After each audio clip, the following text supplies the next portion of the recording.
IAS Tukaram Mundhe, Maharashtra FDA के commissioner. अब तक आपने इनका नाम सुन लिया होगा। इधर कुछ दिनों से एक भी दिन नहीं बीता जब मुंबई के किसी बड़े रेस्टोरेंट, किसी इंटरनेशनल फ्रेंचाइजी या फिर क्विक कॉमर्स आउटलेट पर इनका छापा नहीं पड़ा हो। एफडीए का कहना है कि जहां उसे गंदगी मिलती है, कीड़ा दिखता है, वो कंप्लायंस नोटिस देकर कार्रवाई करता है। रेस्टोरेंट मालिक एक अलग ही कहानी सुनाते हैं। उनका कहना है कि रोज एफडीए की टीम गड़ासा लेकर निकल रही है और जहां उन्हें 2-4 कॉकरोच नजर आते हैं वो सीधे पूरे आउटलेट का ही लाइसेंस सस्पेंड कर देते हैं। टीम मुंढे की जद में मुंबई के तमाम आलीशान होटल्स और क्लब्स के साथ ही साथ डोमिनोज, ब्लिंकिट, ज़ेप्टो और इंस्टामार्ट जैसे ब्रांड्स भी आ चुके हैं। जब ये रोज की बात हो गई तो महाराष्ट्र एफडीए एक कदम आगे बढ़ती है। अब रडार पर आते हैं शाहरुख खान, अजय देवगन और टाइगर श्रॉफ। क्योंकि पान मसाले का सरोगेट ऐड करने के नाम पर इनके खिलाफ कार्रवाई की जाती है, नोटिस दिया जाता है। द इंडियन एक्सप्रेस की रिपोर्ट के मुताबिक 25 मई से 31 जुलाई के बीच लगभग 2 महीने में एफडीए ने 3137 फूड आउटलेट्स का इंस्पेक्शन किया, 764 इंप्रूवमेंट नोटिस जारी किए, 165 आउटलेट्स के लाइसेंस सस्पेंड किए और 55 करोड़ 72 लाख रुपए की वैल्यू के 28.6 लाख किलोग्राम फूड स्टॉक को सीज किया है। होटल और रेस्टोरेंट के मामले में 890 इंस्पेक्शन हुए, 329 को इंप्रूवमेंट नोटिस जारी किया गया और 116 का लाइसेंस सस्पेंड किया गया। इनमें से कई आउटलेट्स तो कई जनरेशन से चल रहे हैं, मसलन नूर मोहम्मदी, शालीमार, पारसी डेयरी फार्म, के रुस्तम आइसक्रीम और पूर्णिमा रेस्टोरेंट। मुंडे की लीडरशिप में एफडीए कैसा काम कर रहा है, इस पर राय बटी हुई है। एक धड़ा कहता है कि मुंडे बस बड़े बड़े नामों को टारगेट कर रहे हैं, लेकिन खोमचों वालों की गंदगी उन्हें दिखाई नहीं देती। इसका जवाब देने वाले भी हाजिर हैं, कह रहे हैं कि मुंडे अगर खोमचे वाले ठेले पलटते नजर आते तो शिकायत आती कि इनको पिज्जा हट क्यों नहीं दिखता, रेडिसन के किचन में छापा कब पड़ेगा। कुछ करो तो दिक्कत, कुछ ना करो तो भी दिक्कत। लेकिन एक राय अदालत की है कि मुंडे मच्छर मारने के लिए भी तलवार का इस्तेमाल कर रहे हैं। खबरगांव ने जब मुंडे की प्रोफाइल की थी, जिसका लिंक आपको डिस्क्रिप्शन में मिल जाएगा, उसमें यह बताया था कि मुंडे की छवि एक सख्त अफसर की है जो कॉम्प्रोमाइज नहीं करता। लेकिन इसका एक नतीजा यह भी है कि बॉम्बे हाई कोर्ट में एक के बाद एक एफडीए के खिलाफ याचिकाएं लग रही हैं। व्यापारियों ने कानून का हवाला देते हुए यह भी कहा कि कमी मिलने पर पहले इंप्रूवमेंट नोटिस दिया जाता है, कमियों को दूर करने के लिए कम से कम 2 हफ्ते का वक्त मिलता है। लेकिन तुकाराम मुंडे के नेतृत्व में एफडीए ने तुरंत ही लाइसेंस सस्पेंड कर दिया। कुछ मामले में लोगों का कहना था कि टूटी हुई टाइल, गीला फर्श या 2 कीड़े मिलना ये कोई इतनी गंभीर कमियां नहीं थी कि उन्हें अपना पक्ष रखने का मौका दिए बिना सीधा दुकान ही बंद कर दिया जाए, लाइसेंस सस्पेंड कर दिया जाए। और यहीं से शुरू हुआ बॉम्बे हाई कोर्ट की झिड़कियों का सिलसिला। अदालत तुकाराम के एक्शन पर कमेंट करती है, कहती है you are shooting first and asking later, ताकीद करती है कि तलवार से मच्छर मत मारो। इनके बाद भी जब तुकाराम की तलवार रुकी नहीं तो अब हाई कोर्ट ने एफडीए पर 5 लाख रुपए का जुर्माना लगा दिया। बीते 1-1.5 महीने में बॉम्बे हाई कोर्ट की अलग अलग पीठों के सामने कम से कम 9 मामले पहुंचे, जिनमें अदालत ने एफडीए के आदेशों पर या तो रोक लगाई या फिर सस्पेंशन के आदेश को पलट दिया। शुरुआत हुई 2 जुलाई 2026 के एक मामले से। मामला गोरस भंडार से जुड़ा था। रिकॉर्ड बताते हैं कि गोरस भंडार की शुरुआत 1931 में हुई थी। इससे वर्धा जिले के 15 गांवों के करीब 800 लोग जुड़े हुए हैं, परिवार हैं ये, जो रोजाना करीब 9000 लीटर दूध कलेक्ट करते हैं और डिस्ट्रीब्यूट भी करते हैं। टाइम्स ऑफ इंडिया की रिपोर्ट के मुताबिक 31 मई को एफडीए कमिश्नर तुकाराम मुंडे के निर्देश पर अधिकारियों ने गोरस भंडार का इंस्पेक्शन किया। रिपोर्ट के मुताबिक एफडीए ने पाया कि गोरस भंडार में छाछ बनाने के लिए इंडस्ट्रियल आइस का इस्तेमाल किया जा रहा था, वो बड़ी वाली बर्फ की सिल्ली जिसे आप और हम हमेशा देखते हैं अपने आसपास। लेकिन एफएसएसएआई के नियम के मुताबिक इंडस्ट्रियल आइस ऐसी बर्फ होती है जो आमतौर पर नॉन पोर्टेबल, यानी वो पीने वाले पानी जो नहीं होते हैं उनसे बनाई जाती है। और ये भी कहा गया कि इसका इस्तेमाल किसी भी फूड आइटम में खाने के लिए नहीं किया जा सकता। कहाँ किया जा सकता है? कूलिंग या स्टोरेज जैसे कामों के लिए। एफडीए के अधिकारियों ने जब गोरस भंडार में इसका इस्तेमाल देखा तो इस पर आपत्ति जताई। इनके साथ ही कैंपस में पर्याप्त सफाई का अभाव उन्हें मिला। इंस्पेक्शन के अगले ही दिन एफडीए ने 80 साल पुराने इस प्रतिष्ठान का लाइसेंस निलंबित कर दिया और कैंपस को भी सील कर दिया। आदेश दिया कि अगले आदेश आने तक संस्थान दूध के स्टोरेज, सेल्स और डेयरी प्रोडक्ट के निर्माण पर पूरी तरह से रोक लगाएगा, यानी ये सब काम नहीं करेगा। इसके बाद वर्धा तहसील काऊ मिल्क प्रोड्यूसर्स कोऑपरेटिव सोसाइटी ने बॉम्बे हाई कोर्ट की नागपुर बेंच में एक याचिका लगा दी। कहा कि बिना कोई पूर्व नोटिस के अपना पक्ष रखने का मौका भी बिना दिए गोरस भंडार को सील कर दिया गया। ये तो बिल्कुल अनैतिक है। कोर्ट ने इस मामले में सुनवाई की और 7 जुलाई को जस्टिस अनिल एस किलोर की अगुवाई वाली पीठ ने एफडीए के निलंबन वाले आदेश को रद्द कर दिया। कोर्ट ने कहा कि फिसलन भरा फर्श या ढांचागत कमियां असाधारण परिस्थितियां नहीं जिसके लिए पूरी दुकान को सीधे बंद कर दिया जाए। एक झटके में प्रतिष्ठान को तभी बंद किया जा सकता है जब खाद्य पदार्थ से तत्काल बीमारी या जन स्वास्थ्य को गंभीर संकट का खतरा हो। एफडीए की कार्रवाइयों के खिलाफ ये कोर्ट का पहला चर्चित आदेश था। इसके बाद 16 जुलाई को पुणे के पिंड पंजाब रेस्टोरेंट का मामला सामने आया। यहां भी एफडीए ने इंस्पेक्शन के बाद रेस्टोरेंट का लाइसेंस सस्पेंड कर दिया था, लेकिन कोर्ट ने दोबारा से इंस्पेक्शन कराने को कह दिया। कोर्ट के आदेश पर एक नई इंस्पेक्शन हुई और रेस्टोरेंट को 100% कंप्लायंस दे दिया गया, लेकिन लाइसेंस फिर भी रिस्टोर नहीं हुआ क्योंकि मामला एफडीए कमिश्नर के पास अपील में पेंडिंग था। 16 जुलाई को acting chief justice Ravindra Ghuge और जस्टिस गौतम अखांड की बेंच ने कहा कि फ्रेश इंस्पेक्शन में जब 100% कंप्लायंस मिल चुका है तो पुराना सस्पेंशन ऑर्डर अपनी इफेक्टिवनेस खो चुका है और लाइसेंस अब बहाल होना चाहिए। यहां एक बात ध्यान देने वाली है, कोर्ट ने उस स्टेज पर यह फाइनल रूलिंग नहीं दी कि ओरिजिनल सस्पेंशन पूरी तरह से लीगल था। उन्होंने खास तौर पर यह कहा कि डेफिशिएंसीज दूर होने और 100% कंप्लायंस आने के बाद सस्पेंशन को जारी रखने का जस्टिफिकेशन नहीं बचता। ऐसे ही एक दो और मामले हुए जिनमें कोर्ट ने एफडीए के आदेश को पलटा। इसके बाद आया वो केस जिसने सबसे ज्यादा चर्चा बटोरी, जिसकी सुनवाई के दौरान हाई कोर्ट ने एफडीए को नसीहत दी थी कि we are in India, we have to take a realistic stand. क्या हुआ था इस मामले में? 2 जुलाई 2026 को एफडीए के अधिकारियों ने रेडिसन के पार्क इन का सडन इंस्पेक्शन किया। एफडीए को खाना बनाने में सफाई, स्टोरेज और किचन के मैनेजमेंट में कई खामियां मिली। पता चला कि होटल नियमों का केवल 61% ही पालन कर रहा है, कंप्लायंस रेट 61% है। इसके अगले ही दिन यानी 3 जुलाई को एफडीए ने होटल का लाइसेंस तत्काल प्रभाव से सस्पेंड कर दिया, मतलब किचन पर ताला जड़ दिया गया। इस एक्शन के अगेंस्ट होटल मैनेजमेंट ने बॉम्बे हाई कोर्ट में याचिका लगाई। बॉम्बे हाई कोर्ट के acting chief justice Ravindra V Ghuge और जस्टिस गौतम ए अखाड़ की बेंच ने मामले की सुनवाई की। होटल ने दलील दी कि नियम के मुताबिक एफडीए को पहले इंप्रूवमेंट नोटिस जारी करना चाहिए था। अगर कोई कमी हो तो उसे ठीक करने के लिए समय और मौका मिलना चाहिए था, लेकिन एफडीए ने बिना कोई भी मौका दिए सीधे लाइसेंस ही सस्पेंड कर दिया। होटल का तर्क था कि एफडीए का फैसला जल्दबाजी में लिया गया, मनमाना था और जरूरत से ज्यादा सख्त भी। कोर्ट ने होटल की बात सुनी, उसे सुधार करने का मौका दिया और एफडीए को एक और बार जांच करने को कह दिया।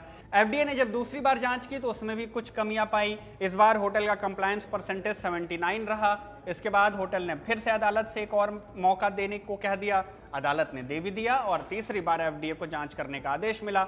इस जांच के बाद पता चला कि होटल ने नियमों का 95% पालन किया। हालांकि एफडीए को इस जांच में भी 2 कीड़े मिले, एक रसोई के डिश वॉशिंग में और दूसरा स्वीट सेक्शन में। कोर्ट ने कहा कि होटल ने अधिकांश कमियां दूर कर दी हैं, केवल 2 कीड़े मिलने के आधार पर लाइसेंस सस्पेंड रखना उचित नहीं है।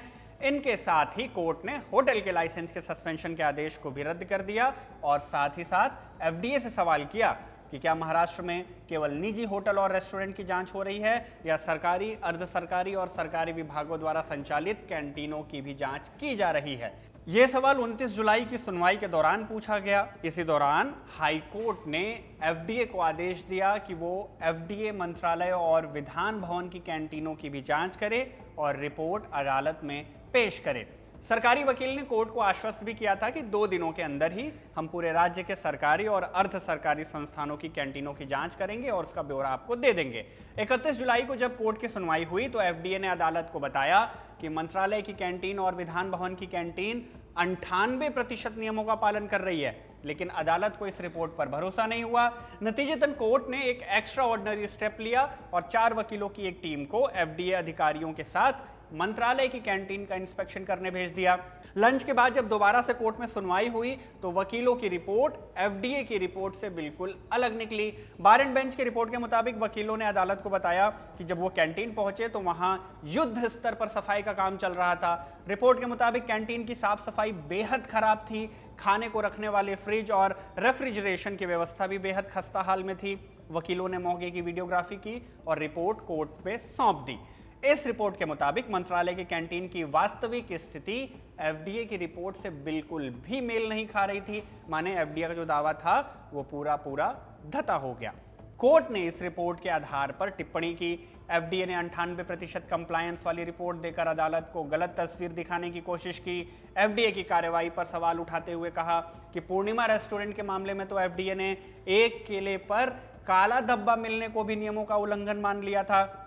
5 घंटे तक इंस्पेक्शन किया, केवल 37% का कंप्लायंस बताकर उसी दिन उसका लाइसेंस सस्पेंड कर दिया। जबकि दूसरी ओर मंत्रालय की कैंटीन में केवल 30 मिनट के इंस्पेक्शन में उन्होंने कैसे 98% का कंप्लायंस दे दिया, कैसे ये रिपोर्ट कोर्ट को पेश कर दी। कोर्ट ने पूछा कि दोनों मामलों में इतना बड़ा अंतर आखिर आया क्यों। इसके साथ ही एफडीए के इन सुपर फास्ट एक्शन पर कमेंट किया कि आप पहले गोली चला रहे हैं और बाद में सवाल पूछ रहे हैं। इलाज बीमारी से ज्यादा नुकसानदायक नहीं होना चाहिए। आशय ये हुआ कि पहले सीधे लाइसेंस सस्पेंड करना और बाद में सुधार का मौका देना सही तरीका नहीं है। पार्क इन बाय रेडिसन के जैसे ही पूर्णिमा रेस्टोरेंट ने भी हाई कोर्ट में याचिका लगाई। इस पर सुनवाई करते हुए कोर्ट ने कहा कि फिलहाल रेस्टोरेंट के लाइसेंस सस्पेंड करने के आदेश पर रोक लगाई जाए, पहले इंप्रूवमेंट नोटिस जारी किया जाए और कमियां दूर करने के बाद दोबारा से जांच कराई जाए। इसके साथ ही प्राइवेट होटलों में जैसी छापेमारी हो रही है, इंस्पेक्शन हो रहा है, वैसा ही प्रोसेस मंत्रालय के कैंटीनों के साथ भी होना चाहिए। तुकाराम मुंडे को भी हाईकोर्ट से निर्देश मिला। कार्यवाहक मुख्य न्यायाधीश रविंद्र वी घुगे और न्यायमूर्ति गौतम ए अखांड की पीठ ने कहा, अदालत में पेश की गई निरीक्षण रिपोर्ट की खुद जांच करिए और यह सुनिश्चित करिए कि निजी और सरकारी संस्थानों पर कानून एक समान रूप से लागू हो। हालांकि कोर्ट की सेलेक्टिव या पार्शियल ट्रीटमेंट जैसी चिंता पर तुकाराम का रिएक्शन भी आया। उन्होंने कोर्ट को आश्वस्त किया कि हमारी कार्रवाई में पूरी निष्पक्षता है, कोई भी बायसनेस नहीं है। बहरहाल ऐसे कोर्ट कमेंट्स का सिलसिला यहां थमा नहीं बल्कि बढ़ता ही गया। मसलन 7 अगस्त को हुए अमेजॉन रिटेल इंडिया की एक सुनवाई के दौरान कोर्ट ने कह दिया एफडीए मच्छर मारने के लिए तलवार का इस्तेमाल कर रही है। हुआ क्या? दरअसल भिवंडी में अमेजॉन रिटेल इंडिया की एक वेयरहाउस है। 24 जुलाई को यहां एफडीए की टीम ने इंस्पेक्शन किया। एफडीए के मुताबिक यहां पर करीब 1.5 टन एक्सपायर्ड और डैमेज्ड फूड प्रोडक्ट मिले, जिनकी कीमत लगभग 1,67,000 है। एफडीए का आरोप था कि वेयर हाउस में रखे गए इन एक्सपायर्ड या डैमेज प्रोडक्ट का साइंटिफिक डिस्पोजल होना चाहिए था, लेकिन वो ऐसे रखे गए थे जिससे ये डर था कि वो रिटेल मार्केट में जा सकते हैं। फिर वही हुआ जो हजारों के साथ हुआ। एफडीए ने अगले ही दिन वेयर हाउस का फूड लाइसेंस रद्द कर दिया। अमेजॉन रिटेल इंडिया ने इस एक्शन को हाई कोर्ट में चैलेंज कर दिया। हिंदुस्तान टाइम्स की रिपोर्ट के मुताबिक कोर्ट ने अमेजॉन की याचिका सुनते हुए एफडीए की कार्रवाई पर ही गहरी आपत्ति जताई और कहा कि अपनी नीतियों को आक्रामक रूप से लागू करने के लिए आप मच्छर को मारने के लिए तलवार का इस्तेमाल कर रहे हैं। हालांकि कोर्ट ने अमेजॉन को निर्देश दिया कि वो 3 दिनों में अपने गोदाम से एक्सपायर्ड माल की लिस्ट तैयार कर एफडीए को सौंपे ताकि साइंटिफिक तरीके से उसका निपटारा किया जा सके। इस आदेश के अगले ही हफ्ते एक और मामले में सुनवाई हुई। ये मामला था कैडिला फार्मास्यूटिकल्स का। जुलाई के पहले हफ्ते में ही महाराष्ट्र एफडीए ने कैडिला फार्मास्यूटिकल्स लिमिटेड की कुछ दवाओं की सेल्स और उनके डिस्ट्रीब्यूशन पर रोक लगा दी थी और राज्य भर में करीब 2,45,00,000 का जो ड्रग स्टॉक था उसको जब्त कर लिया था। इन स्टॉक में पेट की बेहद पॉपुलर दवा एसिलॉग के अलग अलग वेरिएंट थे। हालांकि ये मामला एक्सपायर्ड प्रोडक्ट्स या फिर किसी भी तरह की गंदगी को लेकर नहीं था। एफडीए की मुख्य आपत्ति इन दवाओं की ब्रांडिंग में समानता को लेकर थी। इन दवाओं में अलग अलग एक्टिव फार्मास्यूटिकल इंग्रेडिएंट्स थे, एपीआईज थी, लेकिन उनकी ब्रांडिंग ऑलमोस्ट एक जैसी ही थी। एफडीए को डर था कि नाम और ब्रांडिंग की समानता से दवा देने में गलती हो सकती है, जिसकी वजह से दवा खाने वाले को दिक्कत भी हो सकती है। एक जैसे नाम रहेंगे तो कौन सी दवा खानी है, आप कंफ्यूज हो जाएंगे। एफडीए के एक्शन के बाद कैडिला फार्मास्यूटिकल्स ने बॉम्बे हाई कोर्ट में इस कार्रवाई को चुनौती दी। कंपनी का सवाल था, अगर एफडीए को हमारी दवाओं की ब्रांडिंग पर आपत्ति थी तो पहले हमें नोटिस देकर जवाब मांगना चाहिए था। सीधे सेल रोकना और 2.5 करोड़ का स्टॉक सीज करना क्यों? अपनी शुरुआती दलीलों में एफडीए ने एक ही बात पर जोर दिया, मरीजों की सुरक्षा पहले, आपके स्टॉक के निकलने का प्रोसेस बाद में। हालांकि बॉम्बे हाई कोर्ट के एक्टिव चीफ जस्टिस और उनकी बेंच ने एफडीए की दलीलों का खंडन किया। वजह सिर्फ कार्डिला के फाइनेंशियल लॉस नहीं, बल्कि इस बात की थी कि इस चक्कर में जिन मरीजों को ये दवाएं नहीं मिल पा रही थी उनका क्या। इसी दौरान कोर्ट ने वही मारक टिप्पणी दोहराई, पहले गोली चला देना और बाद में सवाल पूछना वाइल्ड वेस्ट का तरीका हो सकता है, कानून के क्षेत्र में ऐसा नहीं चल सकता। हालांकि इन सारे मामलों में एक बात गौर करने वाली ये रही कि किसी भी मामले में कोर्ट ने एफडीए की कार्रवाई को इलीगल नहीं करार दिया। हाँ, बस ज्यादा सख्ती और सुधार के मौके न देने जैसी बातों पर एफडीए को तलब किया। कोर्ट ने किसी भी सुनवाई में फूड सेफ्टी को लेकर एफडीए की जो चिंता है उसको खारिज भी नहीं किया और ना ही एफडीए पर कोई एक्शन लिया। लेकिन 17 अगस्त की सुनवाई में यह परंपरा भी टूटी और एफडीए को अभी तक का सबसे बड़ा जुडिशियल सेटबैक भी मिला। यह मामला क्या था? किस्सा है 12 जून 2026 का। एफडीए की टीम ने पुणे के Guru Nanak dairy and sweets के आउटलेट पर इंस्पेक्शन किया, हाइजीन और सैनिटेशन की कुछ कमियां पाई और उनका लाइसेंस सस्पेंड कर दिया। 15 जून को Guru Nanak dairy and sweets के मालिकों ने इसे चुनौती दी और एफडीए कमिश्नर के सामने अपील दर्ज की। पहली इंस्पेक्शन में जो खामियां थी उनमें सुधार किए गए और एफडीए के सामने दुकान ने अपनी नई कंप्लायंस रिपोर्ट पेश की। 13 जुलाई को एफडीए ने दुकान का फ्रेश इंस्पेक्शन किया। इसमें दुकान को मानक के 36 में से 35 नंबर मिले, यानी कंप्लायंस करीब 98% का रहा। इतने पर दुकान के लाइसेंस का सस्पेंशन रिवोक हो जाना चाहिए था। दुकान ने अपील भी की, लेकिन ऐसा हुआ नहीं। इसके बाद दुकान के मालिकों ने कोर्ट का रुख किया, हाई कोर्ट में शिकायत की कि 98% कंप्लायंस के बाद भी एफडीए ने लाइसेंस बहाल नहीं किया। कोर्ट ने एफडीए से इस बारे में पूछताछ भी की। एफडीए ने तर्क दिया कि फ्रेश इंस्पेक्शन में 98% कंप्लायंस मिलना अलग बात है, लेकिन लाइसेंस सस्पेंशन के खिलाफ जो अपील है उसका फैसला अभी बाकी है। दुकान के मालिक ने कोर्ट को बताया कि लाइसेंस के पेंडिंग स्टेटस की वजह से उनकी दुकान 34 दिनों तक बंद रही और इस क्लोजर की वजह से करीब 8 लाख से भी ज्यादा का रेवेन्यू लॉस उनको हुआ। 17 अगस्त 2026 को बॉम्बे हाई कोर्ट की डिवीजन बेंच ने मामले की सुनवाई की। कोर्ट ने सवाल किया कि अगर दुकान को 98% कंप्लायंस का रिपोर्ट मिला तो फिर उसे बंद क्यों रखा गया। एक बार फिर से मंत्रालय की कैंटीन का उदाहरण देते हुए एक्टिंग चीफ जस्टिस ने पूछ लिया कि मंत्रालय की कैंटीन को भी जब 98% कंप्लायंस का रिपोर्ट उनको मिला तो क्या उनका लाइसेंस तब भी सस्पेंड किया गया था। कोर्ट ने एफडीए से सवाल किया कि दुकान जून से जुलाई तक बंद रही और उसका कारोबार चला गया तो उससे नुकसान की भरपाई कौन करेगा। कोर्ट के सवालों का जवाब एफडीए ने गवर्नमेंट रिजोल्यूशन के हवाले दिया। कोर्ट को समझाने की कोशिश की कि अपील पेंडिंग होने तक लाइसेंस का जो सस्पेंशन है वो रिवोक नहीं किया जा सकता। बार बार यही दलील देने पर एक्टिंग चीफ जस्टिस नाराज हो गए और कहा दिस इज एब्सोल्यूट टॉर्चर।